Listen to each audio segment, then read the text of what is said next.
In my granny's garden. My granny is a superhero. No, she can't fly. She doesn't drive fast or jump high. But she has a superpower.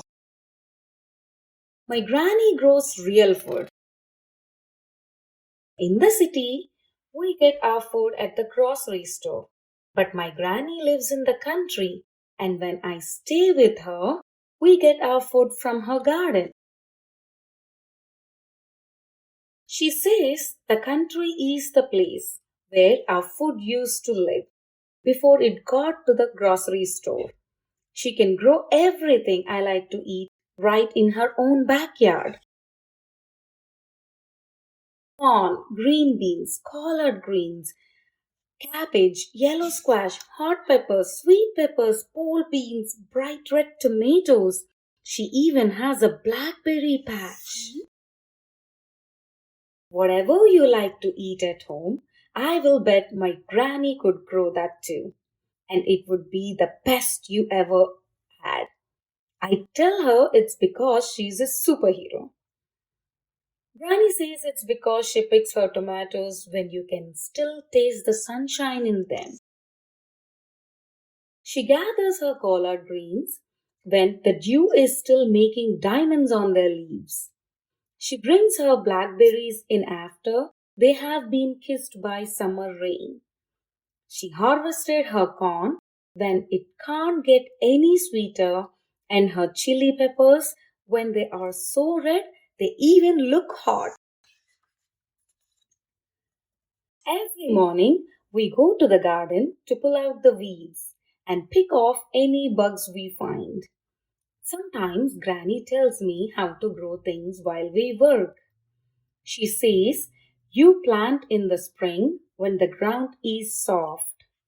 She says, you put the seeds in the dirt when the moon is full.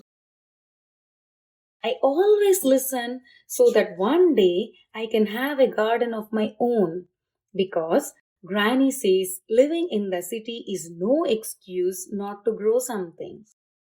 Sometimes Granny asks me what I have been thinking about, and I tell her. Granny says I can be anything in this world and to always dream big. I tell her I will. When the sun is starting to get hot on the back of our necks, Granny holds the basket and shows me what is ready for picking. I pick gently so I won't bruise anything. When our basket is full, we take it inside and wash everything with cool water. Granny lets me have some blackberries while we decide what she will cook for our dinner tonight. I tell her I want pole beans and corn on the cob with lots of butter and sliced tomatoes and summer squash, and maybe she could fry some chicken and make a pan of biscuits to go with it. Of course, she says, and she laughs because we both know that making perfect biscuits is just one more of her superpowers. After dinner, we sit on the back porch and Granny's garden looks all golden in the sunset.